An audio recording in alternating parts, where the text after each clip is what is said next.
Pourquoi le garçon qui menaçait de brûler sa mère vivante avec la maison est-il devenu l'icône de la pensée rationnelle? Comment le plus grand scientifique de son temps a-t-il pu personnellement diriger des interrogatoires, des captures et des exécutions? Et pourquoi l'histoire a-t-elle si soigneusement choisi de l'oublier? Ces questions ne sont pas des spéculations. Elles sont les clés rouillées qui ouvrent la porte d'une crypte, celle où repose la véritable histoire d'Isaac Newton. Une histoire bien plus sombre, bien plus violente et infiniment plus fascinante que le conte pour enfants avec une pomme tombant d'un arbre. Ce n'est pas l'histoire d'un génie, c'est le diagnostic d'une obsession. Le récit d'une âme glaciale qui a réécrit les lois de l'univers pour mieux asservir le monde des hommes. Nous pensons connaître Newton, le père de la physique moderne, le titan de la raison. Mais nous ne connaissons que le masque, la statue de marbre érigée par des siècles de silence complice. Derrière ce masque se cache un visage tourmenté, marqué par une fureur qui a pris sa source dans les premiers instants de sa vie. Né le jour de Noël de l'an 1642, prématuré, si petit qu'il aurait pu tenir dans une chope de bière, Isaac était un survivant improbable. Son père, un fermier illettré, était mort 3 mois avant sa naissance. Sa mère, Anna, se remaria vite, abandonnant l'enfant de 3 ans à sa grand-mère. Ce fut la blessure originelle, la fissure par laquelle le gel de la solitude s'infiltra pour ne plus jamais le quitter. Cet abandon n'était pas une simple tristesse d'enfant, c'était le combustible d'une haine pure, méticuleusement consignée dans ses journaux de jeunesse. Parmi une liste de 57 péchés, on trouve cette note glaçante « Menacer mon père et ma mère Smith de les brûler avec la maison sur eux ». L'enfant qui écrivait ces mots n'était pas un simple garnement en colère. C'était un stratège du ressentiment, un archiviste de la rancune. Chaque offense, chaque humiliation était enregistrée, cataloguée, attendant son heure. Le monde l'avait rejeté. Il allait donc se construire une forteresse imprenable, son propre esprit. Ses études au King's School de Grantham, puis au Trinity College de Cambridge, n'étaient pas une quête joyeuse de la connaissance, c'était une forge. Chaque livre lu, chaque équation résolue n'était pas une découverte, mais la fabrication d'une arme. Il n'apprenait pas pour comprendre le monde. Il apprenait pour le dominer, pour le forcer à se plier à des lois qu'il serait le seul à déchiffrer. Ses camarades le décrivaient comme un fantôme. Un être silencieux et distant, plongé dans une concentration si intense qu'elle en devenait effrayante. Il ne cherchait pas l'amitié, car l'amitié suppose une forme d'égalité, et Newton ne s'est jamais considéré comme l'égal de quiconque. Il ne cherchait pas l'amour, car l'amour est une reddition, et Newton ne se rendait jamais. Son introversion légendaire n'était pas de la timidité, c'était le silence du prédateur qui observe, qui calcule, qui attend. Dans la solitude de sa chambre à Cambridge, pendant que la grande peste ravageait l'Angleterre et forçait l'université à fermer ses portes, il n'a pas seulement posé les bases de ses futures découvertes sur la lumière, le calcul infinitésimal et la gravitation. Il a surtout perfectionné sa méthode de travail, une obsession monomaniaque, une capacité à tenir un problème dans son esprit pendant des jours, des semaines, sans relâche, jusqu'à ce qu'il cède. Ce n'était pas de l'inspiration, c'était un siège, une guerre d'usure menée contre les secrets de la nature. Il cherchait dans l'univers une perfection et un ordre qu'il ne trouvait nulle part dans le chaos des relations humaines. Les planètes suivaient des trajectoires prévisibles. La lumière se décomposait selon des règles immuables. C'était un monde propre, logique, pur, un monde où il était le seul maître. Et c'est là que la première règle de son existence s'est gravée dans le marbre. Toute critique n'est pas une simple divergence d'opinion, c'est une trahison, une attaque personnelle contre son ordre du monde, une déclaration de guerre, et Newton, toute sa vie, n'a jamais perdu une seule guerre. Car pour lui, la connaissance n'était pas une lumière pour éclairer le monde, mais un poignard à tenir dans l'ombre. Il n'aspirait pas seulement à avoir raison. Il aspirait à ce que tous ses opposants aient tort, de manière si écrasante, si définitive, qu'ils ne puissent plus jamais se relever. Le jeune homme qui étudiait la Bible avec la même ferveur que les mathématiques n'y cherchait pas le salut, mais des confirmations. La confirmation qu'il était un élu, un être à part, choisi pour révéler une vérité cachée. Et cette conviction l'a mené bien au-delà des murs respectables de la physique. Elle l'a plongé dans des mondes bien plus anciens et dangereux, des mondes où la science et la magie n'étaient pas encore divorcées. Le jeune ascète de Cambridge cachait en réalité un autre visage, celui d'un adepte des arts secrets, un chercheur d'or et de vie éternelle.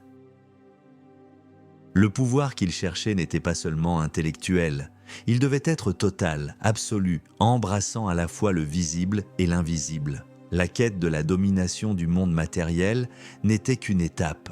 La véritable ambition se nichait ailleurs dans les vapeurs de mercure et les manuscrits cryptés. Ce monstre a-t-il été créé par le ressentiment ou le génie a-t-il simplement donné des griffes à une âme déjà sombre? Votez avec votre commentaire, ressentiment ou nature sombre. La quête de ce pouvoir absolu ne pouvait se satisfaire des mathématiques, car les mathématiques décrivent le monde tel qu'il est, mais Newton voulait le monde tel qu'il aurait dû être. Il voulait accéder à la pensée même de Dieu, au plan originel de la création. Et pour cela, la physique n'était qu'une clé parmi d'autres. La véritable porte d'entrée, selon lui, se trouvait dans des disciplines bien plus anciennes et bien plus secrètes, l'alchimie et la théologie hérétique. Pendant plus de 30 ans, dans un laboratoire qu'il avait construit de ses propres mains à Cambridge, un lieu où personne n'était autorisé à entrer, Newton a mené une double vie. Le jour, il était le professeur lucasien de mathématiques, un esprit rationnel et respecté. La nuit, il devenait un autre homme, un adepte penché sur des fourneaux crépitants, inhalant des vapeurs toxiques de mercure, d'antimoine et de plomb, dans une quête acharnée de la pierre philosophale. Il n'y a pas d'exagération ici. Sur les quelques 10 millions de mots que Newton a écrits de sa main et qui nous sont parvenus, plus d'1 million sont consacrés à l'alchimie. Pour lui, ce n'était pas une pseudo-science, c'était la véritable science, la prisca sapientia, la sagesse antique que des prophètes comme Moïse ou Pythagore avaient possédée et qui avait été perdue, corrompue par les siècles.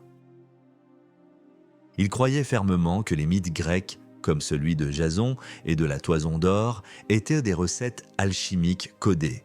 Il ne cherchait pas simplement à transformer le plomb en or pour la richesse. C'était un objectif trivial pour un esprit comme le sien. Il cherchait à comprendre le principe de vie, de croissance, de transmutation de la matière. Il voulait trouver l'agent secret, le mercure philosophique, capable de dissoudre les métaux et de les réorganiser dans un état de perfection.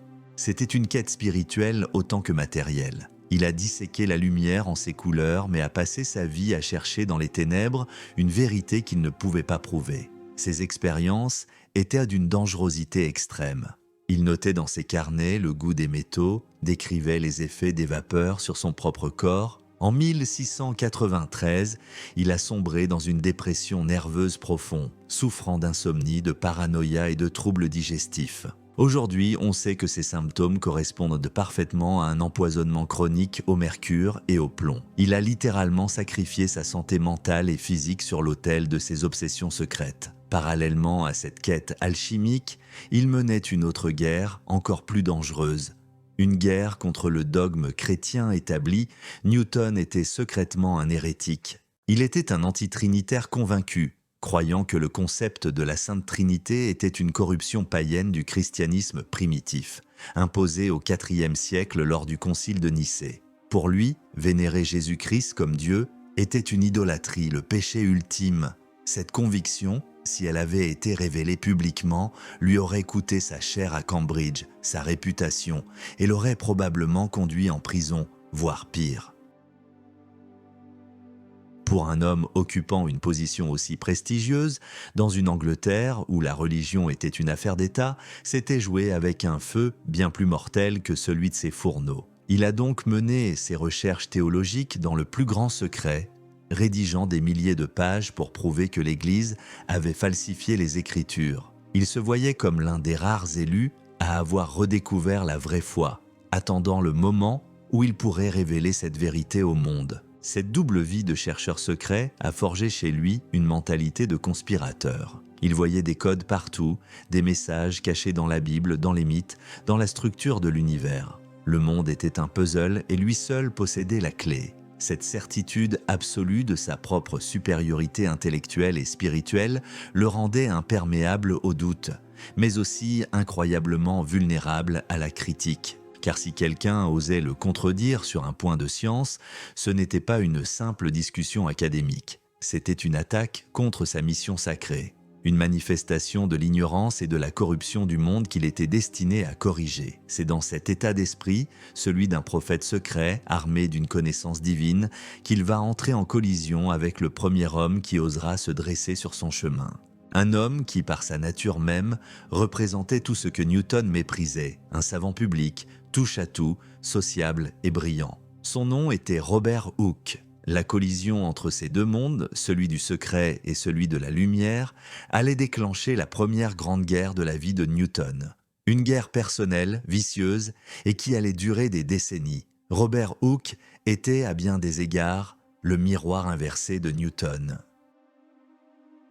Là où Newton était secret, reclus et monomaniaque, Hooke était un homme de la Renaissance en plein siècle des Lumières, curateur des expériences de la toute nouvelle Royal Society, architecte, inventeur, biologiste, un esprit curieux et prolifique dont les idées fusaient dans toutes les directions. Il était l'âme de la vie scientifique londonienne, un homme qui aimait débattre, partager, collaborer. Et c'est précisément cette nature qui le mit sur une trajectoire de collision frontale avec le solitaire de Cambridge. Leur première escarmouche eut lieu en 1672. Newton, après des années de silence, présenta enfin à la Royal Society sa théorie sur la nature de la lumière et des couleurs, expliquant comment un prisme décompose la lumière blanche en un spectre. C'était une avancée révolutionnaire. Hooke, en tant que responsable des expériences, avait pour mission d'évaluer ce travail. Il le fit avec son ouverture d'esprit habituelle. Il loua l'expérimentation de Newton mais émit quelques critiques, suggérant que ses propres théories sur la nature ondulatoire de la lumière pouvaient également expliquer les phénomènes. Pour Hooke, c'était le jeu normal de la science. Pour Newton, ce fut une déclaration de guerre. Lui, qui avait passé des années à polir sa théorie dans le secret de son laboratoire, se voyait critiqué publiquement par cet homme qu'il considérait comme un simple mécanicien, un touche-à-tout superficiel. La réponse de Newton fut d'une violence inouïe. Il écrivit des lettres furieuses, pleines de mépris et d'insultes à peine voilées. Incapable de supporter la moindre remise en question, il se retira de tout débat public pendant des années, jurant de ne plus jamais rien publier.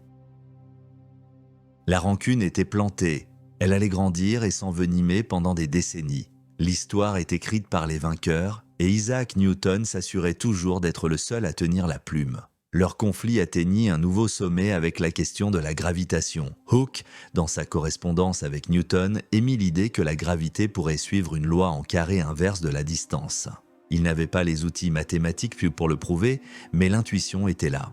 Quelques années plus tard, quand Newton publia ses Principia Mathematica, où cette loi était la pierre angulaire de sa mécanique céleste, il omit délibérément de mentionner la contribution de Hooke. Quand Hooke réclama, même modestement, une part de crédit, Newton entra dans une fureur froide. Il parcourut son manuscrit et supprima méticuleusement presque toutes les références au nom de son rival. Ce n'était plus de la science, c'était de l'effacement. Un acte de damnatio memoriae, la condamnation à l'oubli. La fameuse phrase de Newton « Si j'ai vu plus loin, c'est en me tenant sur les épaules de géants », souvent interprétée comme un trait de modestie, était probablement une pique empoisonnée. Hooke était un homme de petite taille, affligé d'une scoliose qui le rendait voûté. Newton, en parlant de géant, se moquait cruellement de la difformité physique de son ennemi. La guerre ne se jouait pas seulement avec des équations, mais aussi avec des mots aiguisés comme des rasoirs. Mais Newton n'était pas satisfait de simplement voler le crédit et d'humilier son adversaire. Il voulait son anéantissement total. L'occasion parfaite se présenta en 1703. Robert Hooke mourut, seul et sans grands honneurs. La même année, Isaac Newton fut élu président de la Royal Society. Il tenait enfin le pouvoir absolu sur le monde scientifique britannique. Son premier acte de règne fut symbolique et terrible. Le seul portrait connu de Robert Hooke, qui était accroché au mur de la Société, disparut mystérieusement. Il n'a jamais été retrouvé. Newton a littéralement effacé le visage de son ennemi de l'histoire. Il a également, selon certaines sources, détruit une grande partie des manuscrits et des instruments de Hooke qui étaient conservés par la Société. Il ne suffisait pas de vaincre son rival. Il fallait anéantir son héritage, ne laisser aucune trace de son existence. C'était une vengeance menée au-delà de la tombe, une vendetta d'une froideur et d'une cruauté qui dépassent l'entendement. Mais pour écraser Hook de manière si définitive, et pour s'assurer que personne d'autre n'oserait jamais plus le défier, Newton avait compris qu'il avait besoin d'une arme ultime. Pas seulement le pouvoir institutionnel de la Royal Society, mais une arme intellectuelle si puissante, si écrasante, qu'elle mettrait fin à toute discussion. Un monument à sa propre gloire, écrit dans une langue si complexe que seuls quelques élus pourraient en comprendre la portée. Cette arme, ce serait son chef-d'œuvre, les principes mathématiques de la philosophie naturelle. La création des Principia Mathematica n'a rien d'un conte de fées scientifique. Ce n'est pas l'histoire d'un génie tranquille sous un pommier, recevant une inspiration divine. C'est le récit d'un effort de guerre, d'un assaut intellectuel mené dans un état de quasi-folie, avec un seul objectif, la suprématie totale et incontestée. Le livre est né d'un défi. En 1684, l'astronome Edmond Halley rendit visite à Newton à Cambridge. Il lui posa une question qui hantait les esprits les plus brillants d'Europe. Quelle serait la trajectoire d'une planète si la force d'attraction du Soleil diminuait avec le carré de la distance? Newton répondit immédiatement, sans une once d'hésitation, une ellipse. Stupéfait, Halley lui demanda comment il le savait. Newton répondit calmement « Je l'ai calculé ». Il avait résolu ce problème des années auparavant. Mais, fidèle à sa nature secrète, il n'en avait parlé à personne. Cette conversation fut l'étincelle. Poussé par Halley, Newton accepta de publier ses calculs. Mais ce qui aurait pu être un simple article se transforma en une obsession titanesque. Pendant 18 mois, Newton travailla jour et nuit dans un état de concentration si intense qu'il en oubliait de manger, de dormir. Ses serviteurs racontaient qu'il trouvait souvent ses repas intacts, son lit jamais défait. Il errait dans les jardins du Trinity College en proie à ses pensées, s'arrêtant brusquement pour griffonner une équation. Ce n'était pas l'extase de la découverte, c'était la fureur de la création. Une lutte acharnée pour coucher sur le papier un système complet de l'univers. Le résultat fut un livre monstrueux, délibérément obscur. Newton n'a pas écrit les Principia pour être compris par le commun des mortels. Il l'a écrit pour être incompréhensible à ses rivaux. Au lieu d'utiliser le calcul infinitésimal qu'il avait lui-même inventé et qui aurait rendu ses preuves plus claires, il choisit de tout démontrer en utilisant la géométrie classique, poussée à un niveau de complexité jamais atteint. C'était une démonstration de force, une manière de dire « Non seulement je connais la réponse, mais je peux la prouver d'une manière si difficile que vous ne pourrez même pas suivre mon raisonnement pour le critiquer. » Le livre était une arme de destruction massive intellectuelle. Il posait les 3 lois du mouvement, la loi de la gravitation universelle, expliquait les marées, les orbites des comètes, la précession des équinoxes. Il unifiait la physique terrestre et la physique céleste. C'était, et cela reste, probablement le plus grand accomplissement scientifique jamais réalisé par un seul homme, un triomphe de l'esprit humain. Mais ce triomphe était né d'une ambition personnelle démesurée et d'une soif de vengeance. Chaque page était une pierre de plus sur la tombe de la réputation de Robert Hooke. Chaque équation était un clou dans le cercueil de ses contradicteurs. Newton construisait sa propre cathédrale et il voulait s'assurer que toutes les autres églises seraient réduites en poussière. Le financement de la publication fut lui-même une épreuve. La Royal Society, qui aurait dû soutenir un tel projet, était à court d'argent. C'est Edmond Halley, un homme d'une générosité et d'une patience infinie, qui paya l'impression de sa propre poche. Il fut le véritable accoucheur de ce chef-d'œuvre, corrigeant les épreuves, apaisant la paranoïa de Newton et le suppliant de ne pas supprimer des chapitres entiers dans ses accès de colère contre Hooke. Lorsque le livre parut enfin, en 1687, il provoqua un séisme. Peu de gens pouvaient le comprendre, mais tout le monde comprit qu'un nouveau roi était couronné. Newton était devenu, presque du jour au lendemain, le plus grand scientifique vivant. Mais ce triomphe fut glacial. Il n'apporta à Newton ni joie ni paix. Sa paranoïa ne fit que s'intensifier. Après cet effort surhumain, il tomba dans une nouvelle dépression. Le pouvoir intellectuel ne lui suffisait plus. Il avait prouvé sa supériorité sur tous les esprits de son temps. Il lui fallait maintenant un autre type de pouvoir, un pouvoir concret, tangible, un pouvoir sur les corps et non plus seulement sur les esprits.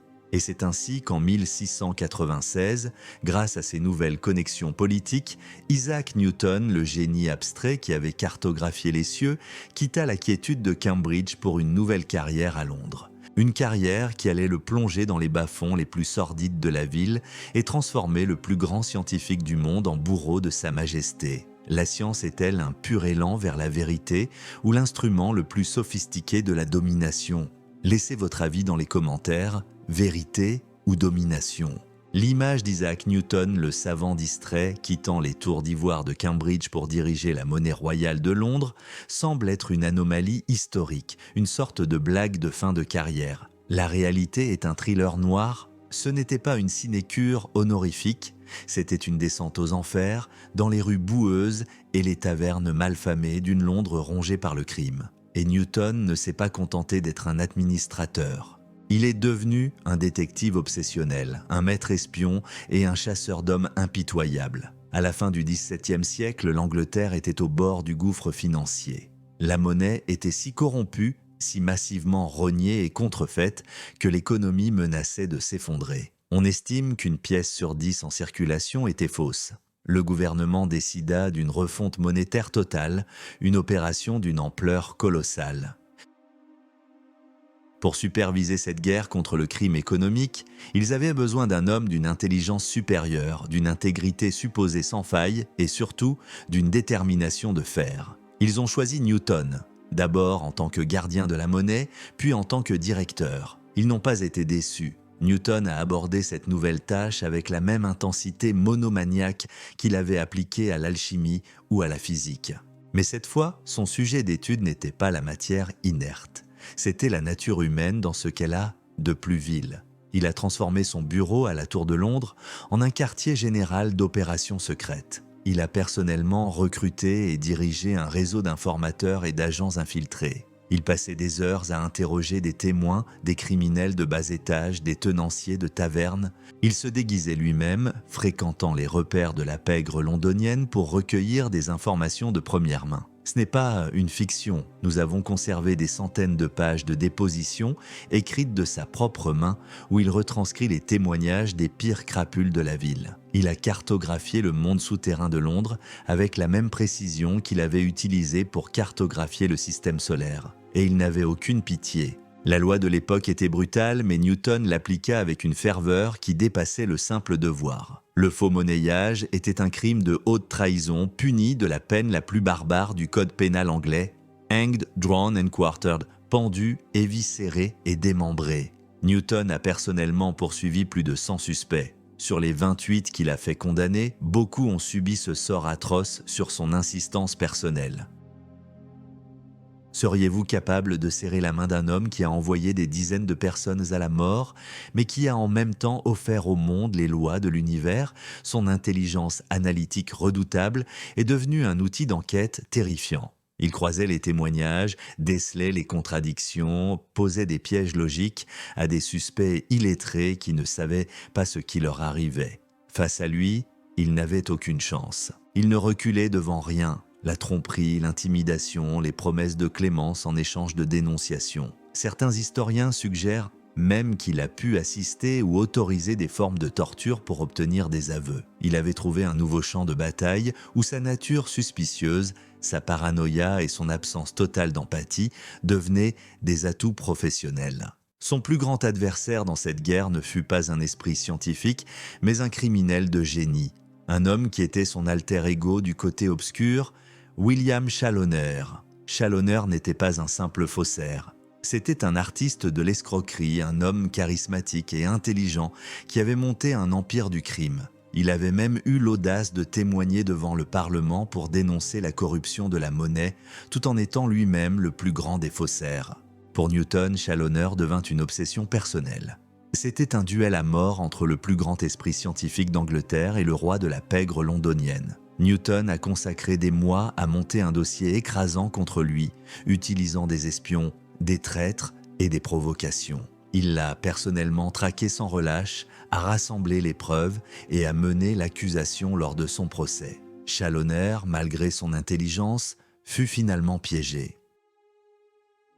Condamné à mort, il écrivit des lettres pathétiques à Newton depuis sa cellule, implorant sa pitié. Newton resta de glace. Il laissa Challoner être traîné jusqu'à la potence de Tyburn et subir le châtiment horrible. La victoire était totale. Il avait nettoyé les écuries d'Augias, stabilisé la monnaie du royaume et prouvé qu'il pouvait dominer le monde réel avec la même efficacité que le monde des idées. Mais cette période révèle une vérité effrayante. Le même esprit qui pouvait concevoir la loi de la gravitation universelle pouvait aussi, sans le moindre état d'âme, envoyer un homme se faire éviscérer en public. La justice et la vengeance, pour Newton, étaient deux facettes d'une même pièce. Il avait brisé le crime à Londres. Il allait maintenant utiliser les mêmes tactiques de guerre totale pour briser un dernier grand rival intellectuel, un homme qui avait commis le crime impardonnable de se prétendre son égal, le philosophe et mathématicien allemand Gottfried Wilhelm Leibniz.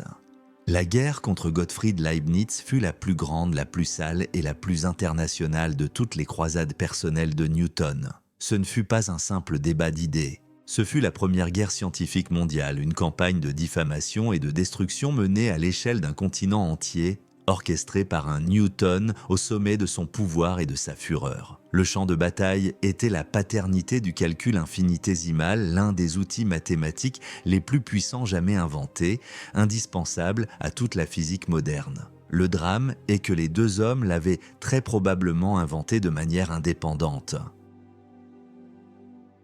Newton avait développé sa méthode des fluxions dès les années 1660, mais, fidèle à son habitude, il n'avait rien publié, gardant ses découvertes pour lui. Leibniz, de son côté, développa sa propre version du calcul une décennie plus tard, en utilisant une notation différente, celle que nous utilisons encore aujourd'hui. Et contrairement à Newton, il publia immédiatement ses travaux en 1684. Pendant des années, les deux hommes se témoignèrent un respect mutuel. Mais le ver était dans le fruit. L'entourage de Newton commença à murmurer que Leibniz avait dû voir certains des manuscrits non publiés de Newton lors d'une visite à Londres et lui avait volé son idée. L'accusation était grave, mais elle resta d'abord confinée au cercle savant. La bombe explosa en 1704 lorsqu'un mathématicien suisse, Nicolas Fatio de Dhuillier, un disciple fanatique de Newton, accusa publiquement Leibniz de plagiat. Leibniz, outré, demanda à la Royal Society de Londres de condamner cette calomnie. Il ne savait pas qu'il venait de mettre la tête dans la gueule du loup, car le président de la Royal Society n'était autre qu'Isaac Newton. Newton vit là l'occasion rêvée d'anéantir un rival qu'il considérait comme un prétentieux et un usurpateur. Il accepta de former une commission impartiale pour enquêter sur la querelle de priorité. En réalité, cette commission était tout sauf impartiale. Elle était composée quasi exclusivement d'amis et de protégés de Newton. L'accusé, Leibniz, ne fut même pas invité à présenter sa défense. La parodie de justice était en marche. Mais Newton alla encore plus loin. Il ne se contenta pas de tirer les ficelles en coulisses. Il devint le procureur, le juge et le bourreau. Il rédigea lui-même, anonymement, le rapport final de la commission. Ce document, connu sous le nom de Commercium Epistolicum, était un acte d'accusation d'une malhonnêteté intellectuelle stupéfiante, tordant les faits et les citations pour prouver la culpabilité de Leibniz. Puis, en tant que président, il fit publier ce rapport au nom de la Royal Society, lui donnant ainsi le sceau de l'autorité scientifique suprême. Qu'est-ce qui est le plus effrayant? Un génie au service du mal ou le mal se faisant passer pour un génie? Ce n'était que le début. Newton, toujours caché derrière le masque de l'anonymat, publia ensuite une critique de ce même rapport, intitulée « An Account », dans laquelle il louait le travail impartial de la commission et enfonçait le clou, présentant Leibniz comme un plagiaire méprisable. C'est Isaac Newton écrivant une critique élogieuse de son propre rapport anonyme pour détruire la réputation de son ennemi. Le niveau de manipulation et de duplicité est shakespearien. La guerre s'étendit à toute l'Europe. Ce fut une bataille de pamphlets, de lettres ouvertes, de journalistes soudoyés. Les scientifiques du continent prirent majoritairement le parti de Leibniz, tandis que les Britanniques, par patriotisme et par peur de la colère de Newton, se rangèrent derrière leur champion. Le monde savant se fractura en deux camps irréconciliables. Newton utilisa tout son poids politique de son prestige pour isoler Leibniz. Il fit pression sur les cours royales, mobilisa ses réseaux. Il voulait la mort sociale et intellectuelle de son adversaire. Leibniz, un homme au caractère plus doux et plus cosmopolite, fut profondément blessé et épuisé par cette attaque incessante. Il passa les dernières années de sa vie à tenter de laver son nom, sans jamais y parvenir complètement. Il mourut en 1716, presque oublié. À son enterrement à Hanovre, son secrétaire était le seul à suivre le cercueil. Newton, lui, avait gagné. Il avait écrasé son dernier grand rival. Il était désormais le monarque absolu et incontesté de la science. Son règne sur la Royal Society n'était plus une présidence, c'était une dictature, une tyrannie qui allait durer 24 ans, transformant le temple de la science en sa cour personnelle où la moindre dissidence était punie d'exil. En 1703, Isaac Newton accède à la présidence de la Royal Society de Londres. Il ne quittera ce poste qu'à sa mort 24 ans plus tard. Ce ne fut pas une présidence, ce fut un règne de fer où la plus prestigieuse institution scientifique du monde fut transformée en un instrument de pouvoir personnel, une machine à broyer les dissidents et à glorifier son monarque. Dès son arrivée, l'atmosphère changea. La société, autrefois un lieu de débat animé et parfois chaotique, devint une cour où le silence et l'obéissance étaient de rigueur. Newton présidait les réunions depuis un fauteuil surélevé, dominant l'assemblée de toute son autorité. Sa parole était loi, toute opinion contraire à la sienne était accueillie par un silence glacial ou une réfutation cinglante qui humiliait publiquement son auteur. Personne n'osait plus le contredire. Les purges commencèrent. Les amis de ses anciens ennemis, Hooke et Leibniz, furent progressivement marginalisés, exclus des comités, leurs travaux refusés à la publication. Newton contrôlait tout qui était admis, ce qui était publié dans les Philosophical Transactions, le journal de la société, et surtout comment l'histoire des sciences était écrite. Il s'agissait d'une réécriture systématique du passé, où ses propres contributions étaient magnifiées et celles de ses rivaux minimisées ou purement et simplement effacées. Le cas le plus emblématique de sa tyrannie fut sa guerre contre l'astronome royal John Flamsteed.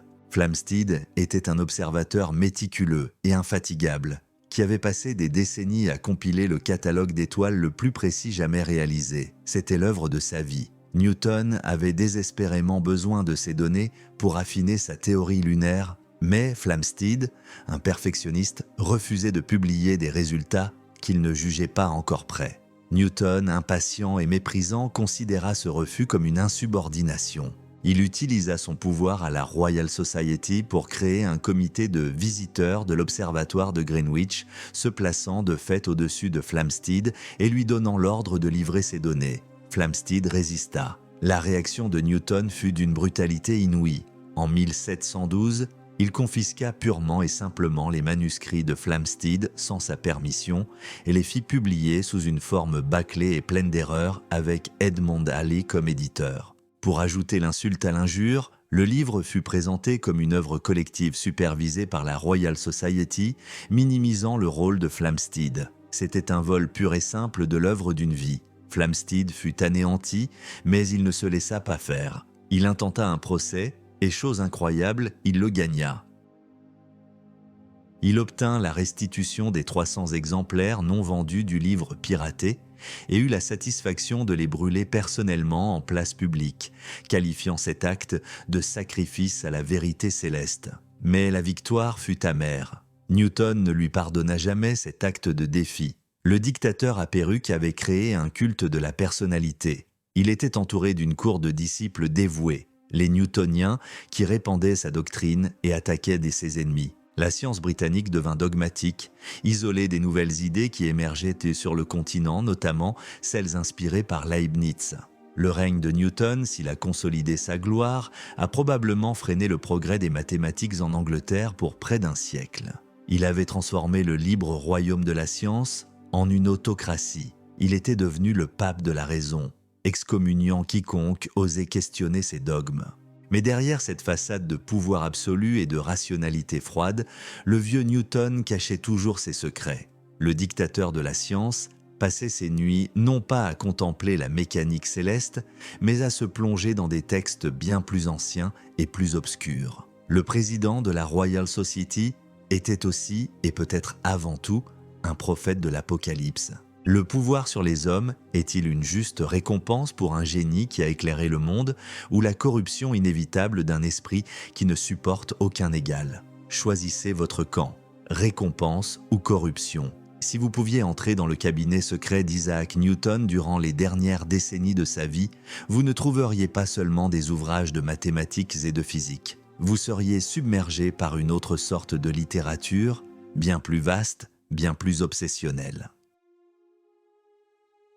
Des milliers de pages, des millions de mots consacrés à la chronologie biblique, à l'interprétation des prophéties, à l'architecture du temple de Salomon et au calcul de la date exacte de la fin du monde. Car l'homme que les Lumières allaient bientôt célébrer comme le champion de la raison était, dans son fort intérieur, un mystique, un fanatique, un prophète convaincu que la Bible était un cryptogramme divin et qu'il était l'un des rares élus capables de le déchiffrer. Cette quête théologique n'était pas un passe-temps de vieillard. Elle était au cœur de sa vision du monde depuis le début.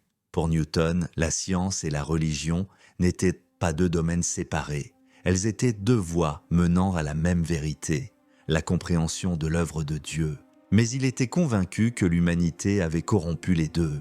Tout comme il pensait que la véritable science, l'alchimie, avait été oubliée, il croyait que la véritable religion, un christianisme pur, unitaire, sans le dogme de la Trinité, avait été perverti. Sa mission sur Terre était de restaurer les deux. Ses écrits théologiques sont d'une ampleur stupéfiante, dépassant de loin en volume ses écrits scientifiques. Il a appris l'hébreu pour étudier les textes originaux. Il a passé des années à analyser le livre de Daniel et l'Apocalypse de Saint Jean. Non pas comme des allégories spirituelles, mais comme des descriptions littérales et codées du cours de l'histoire humaine. Il y cherchait un calendrier prophétique. Il a tracé des cartes complexes, reliant les empires babyloniens, perses, grecs et romains aux visions des prophètes, tentant de prédire l'avenir. Il a d'ailleurs calculé une date pour la fin du monde. Contrairement aux prophètes de malheur, il ne l'annonçait pas pour l'année suivante. Dans un manuscrit datant de 1704, il écrivit que le monde ne finirait pas avant l'an 2060. Il considérait que fixer des dates plus proches était une erreur qui discréditait les prophéties. C'était un millénariste prudent, appliquant sa rigueur mathématique à la plus irrationnelle des quêtes. Newton cherchait dans la Bible le code de l'univers et dans les gens seulement des outils pour sa volonté ou des obstacles sur son chemin. Son obsession pour le temple de Salomon à Jérusalem est particulièrement révélatrice. Il ne le voyait pas comme un simple bâtiment historique. Pour lui, ses dimensions et son architecture, décrites en détail dans la Bible, étaient un plan codé de l'univers lui-même. Il a consacré des années à en dessiner des plans, à en calculer les proportions, convaincu qu'elles recelaient des secrets cosmologiques et divins. Le temple était un modèle du système solaire, une représentation de l'harmonie céleste. Comprendre le temple, c'était comprendre l'esprit de Dieu. Cette facette de Newton est si dérangeante pour notre image moderne du scientifique qu'elle a été délibérément occultée pendant plus de 2 siècles. Ses héritiers, embarrassés par ses écrits considérés comme le fruit d'un esprit dérangé, les ont cachés. Ils ne furent vendus et étudiés que dans les années 1930, révélant un Newton totalement différent de la légende. Un homme à la frontière entre le génie et la folie, dont l'esprit pouvait simultanément concevoir les lois du mouvement des planètes et s'immerger dans la numérologie mystique. Cette double nature explique peut-être la violence de ses réactions et son absence de compassion. Newton ne se voyait pas comme un simple scientifique. Il se voyait comme un prophète, engagé dans une bataille cosmique contre les forces de l'erreur et de la corruption. Ses ennemis n'étaient pas de simples collègues avec des opinions différentes. C'étaient des agents du chaos, des obstacles à la restauration de la vérité divine. Dans cette optique, sa cruauté envers Hooke, Leibniz ou les faux-monnayeurs n'était pas une simple méchanceté personnelle. C'était l'application d'une justice quasi divine. Il ne punissait pas des hommes, il purgeait le monde de l'erreur. Cette conviction d'être un instrument de la providence, combinée à son intellect surpuissant, a fait de lui une force de la nature, mais l'a également enfermé dans une prison mentale. Une prison où il était le seul habitant. Un monde de chiffres et de prophéties, mais un désert de glace en ce qui concerne les sentiments humains. Derrière le titan intellectuel, le chasseur d'hommes et le prophète autoproclamé, il y avait un vide, un abîme de solitude si profond qu'il est presque impossible à sonder. La vie personnelle d'Isaac Newton est une page blanche, ou plutôt une page couverte de chiffres et d'équations qui cachent l'absence totale de chaleur humaine.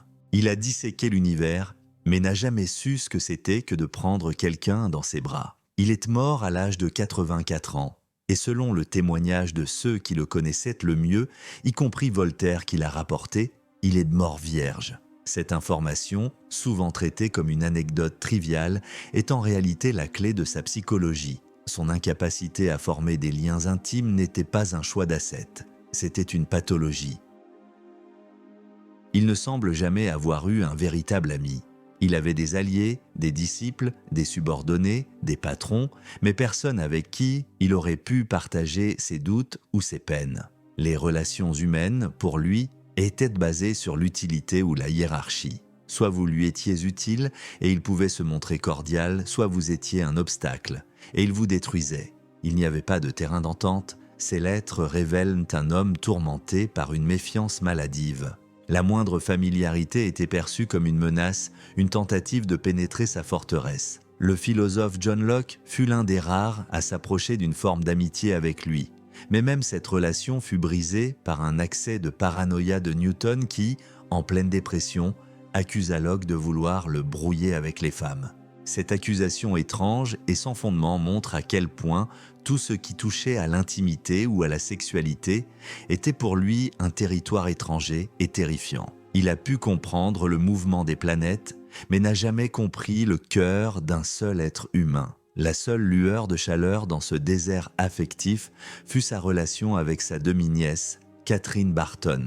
Elle vint vivre chez lui à Londres alors qu'il était déjà un homme puissant et âgé. Elle était belle, spirituelle, intelligente et tenait son salon où se pressait le tout Londres intellectuel et politique. Newton semblait avoir pour elle une affection sincère. Mais même cette relation est entourée de rumeurs. Catherine Barton était aussi la maîtresse de Charles Montagu, comte d'Halifax, le protecteur politique de Newton qu'il avait nommé à la monnaie.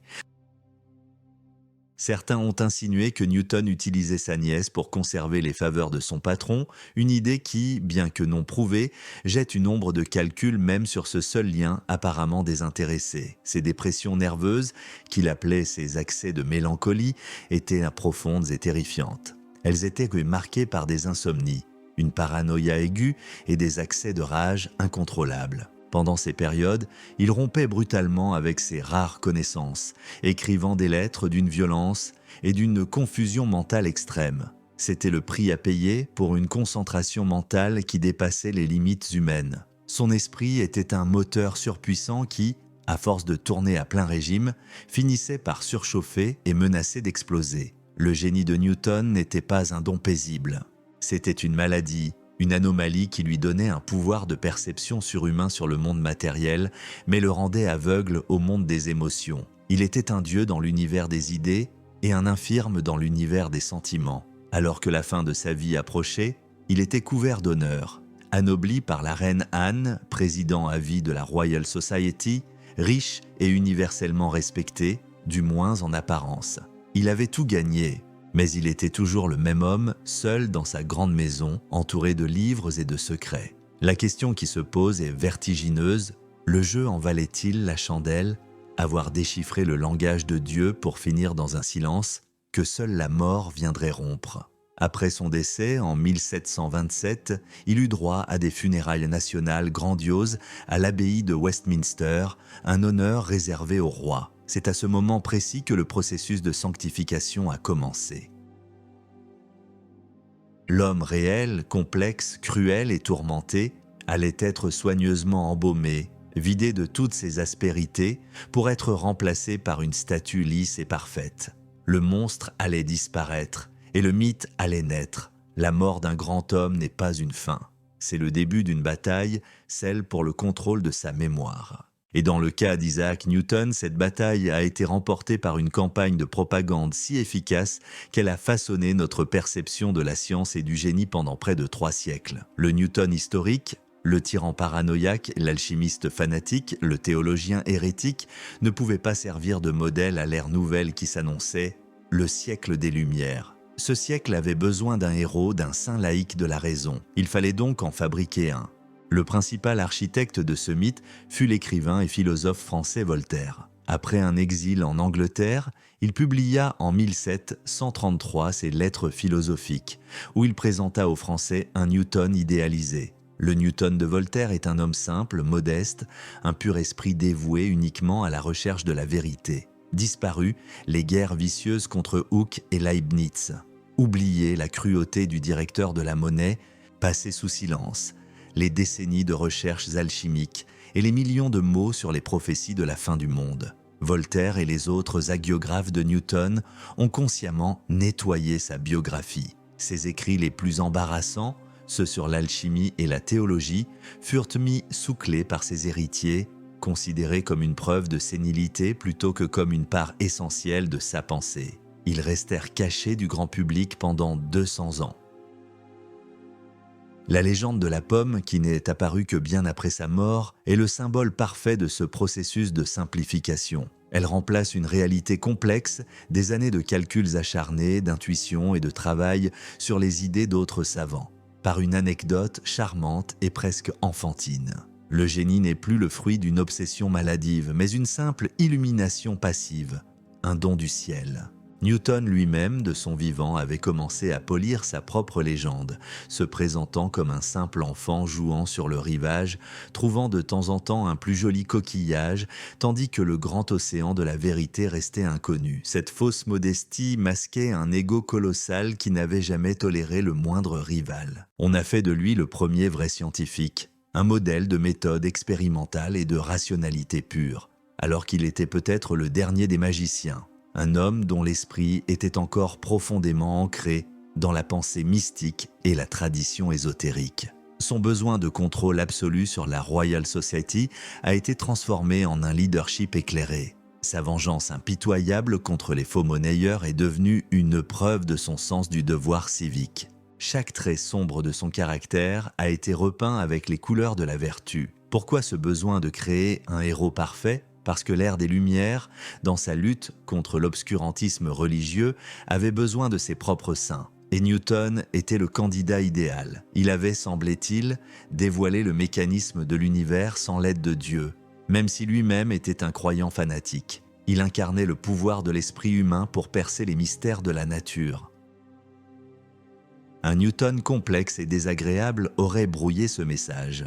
L'histoire est donc devenue un outil pour inspirer, pour éduquer, pour construire une nouvelle vision du monde basée sur la raison et le progrès. Mais cette construction s'est faite sur un mensonge par omission, sur le sacrifice de la vérité psychologique d'un homme.